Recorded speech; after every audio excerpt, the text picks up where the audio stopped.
ನಮಸ್ತೆ ಸ್ನೇಹಿತರೆ, ನಾನು ದಿನೇಶ್ ಕುಕ್ಕಡ. ಕೃಷಿ ಖುಷಿ ಚಾನಲ್ನ ಹೊಸ ವಿಡಿಯೋಗೆ ನಿಮಗೆಲ್ಲ ಸ್ವಾಗತ. ಸ್ನೇಹಿತರೆ, 2026ನೇ ಇಸವಿಗೆ ನಿಮಗೆಲ್ಲ ಸ್ವಾಗತ ಸುಸ್ವಾಗತ. ಬನ್ನಿ ಸ್ನೇಹಿತರೆ, ಇವತ್ತಿನ ವಿಡಿಯೋನ ಮುಂದುವರಿಸುವ. ತುಂಬ ಕೃಷಿಕರು ಕೇಳ್ತಾರೆ, ತೋಟಕ್ಕೆ ನಾವು ಗೊಬ್ಬರ ಹಾಕದೆ ಇಳುವರಿ ಬರುವುದು ಹೇಗೆ ಅಂತ.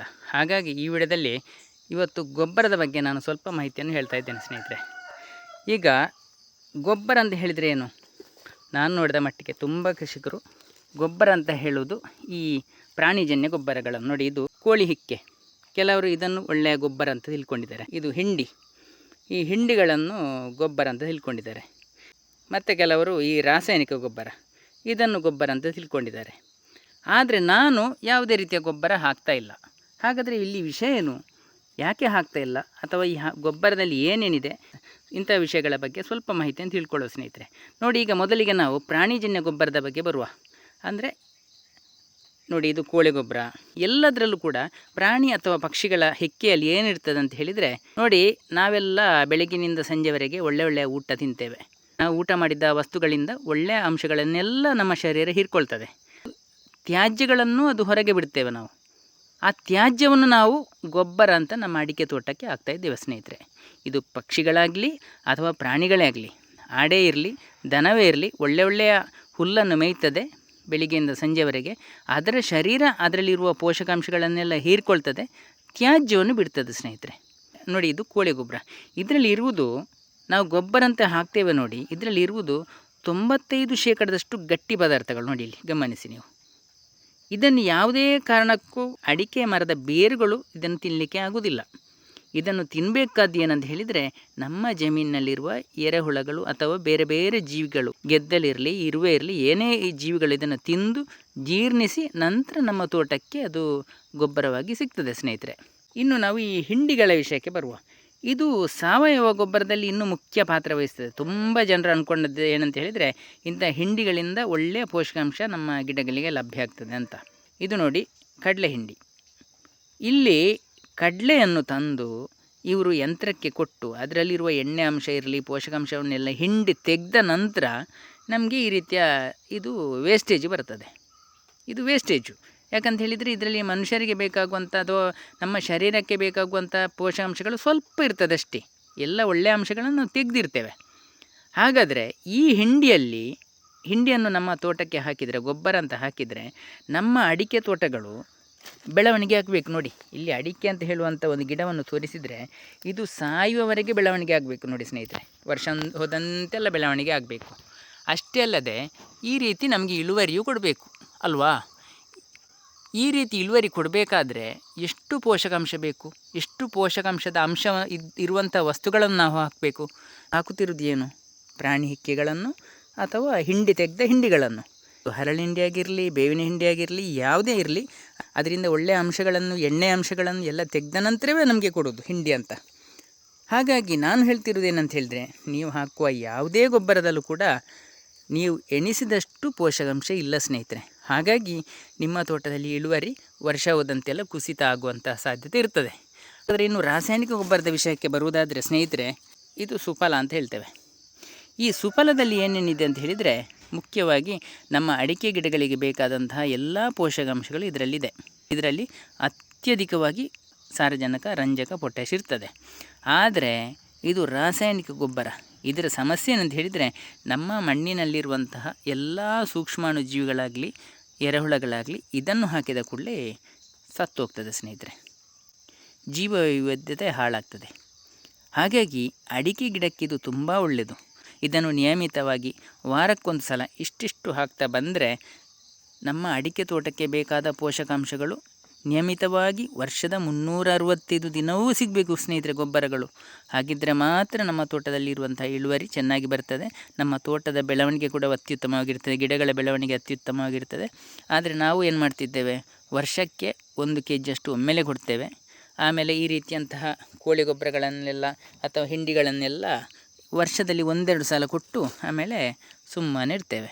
ಪಾಪ ಅಡಿಕೆ ಗಿಡಗಳಿಗೆ ಯಾವುದೇ ಪೋಷಕಾಂಶದ ಲಭ್ಯತೆ ಆ ನಂತರ ಇರುವುದಿಲ್ಲ ಸ್ನೇಹಿತರೆ. ಹಾಗಾದರೆ ಇದಕ್ಕೆ ಪರಿಹಾರ ಏನು? ಬನ್ನಿ ನೋಡಿ ಸ್ನೇಹಿತರೆ, ಇಲ್ಲೊಂದು ಬಾಳೆಗೊನೆ ಇದೆ ನೋಡಿ.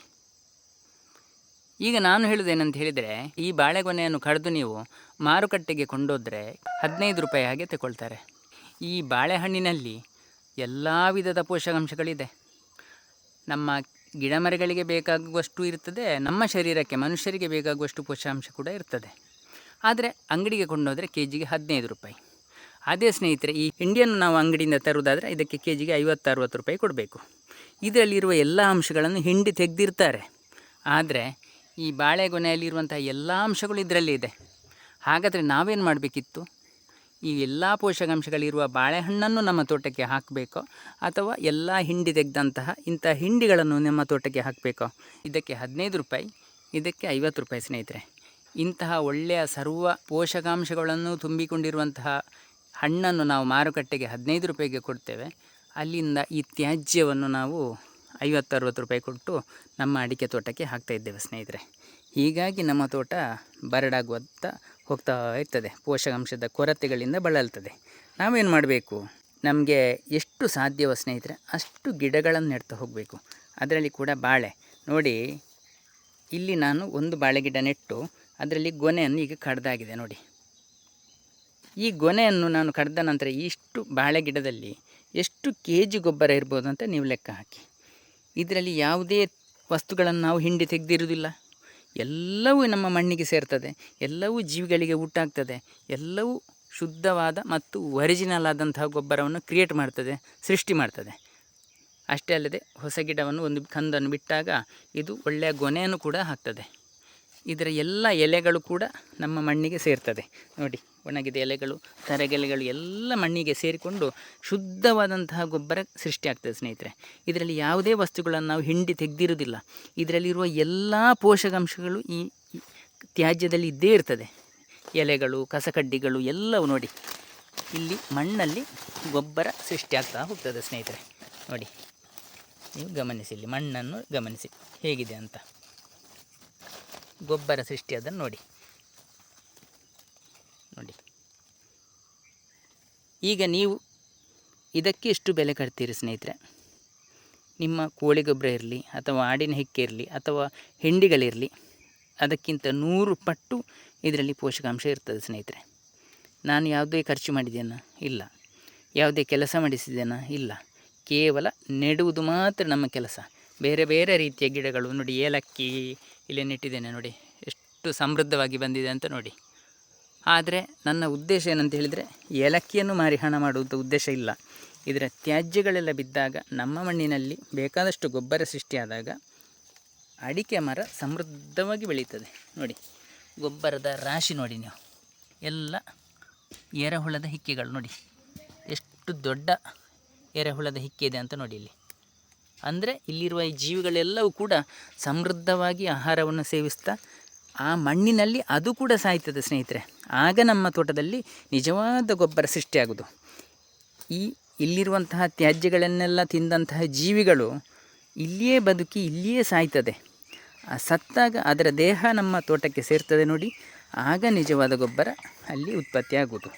ಹಾಗಾಗಿ ಇಲ್ಲಿ ಪ್ರತಿಯೊಂದು ಜೀವಿಗಳು ಕೂಡ ಇಲ್ಲಿ ಚೆನ್ನಾಗಿ ಬದುಕಿ ಬಾಳಿ ಇಲ್ಲಿಯೇ ಮರಣ ಹೊಂದದೆ.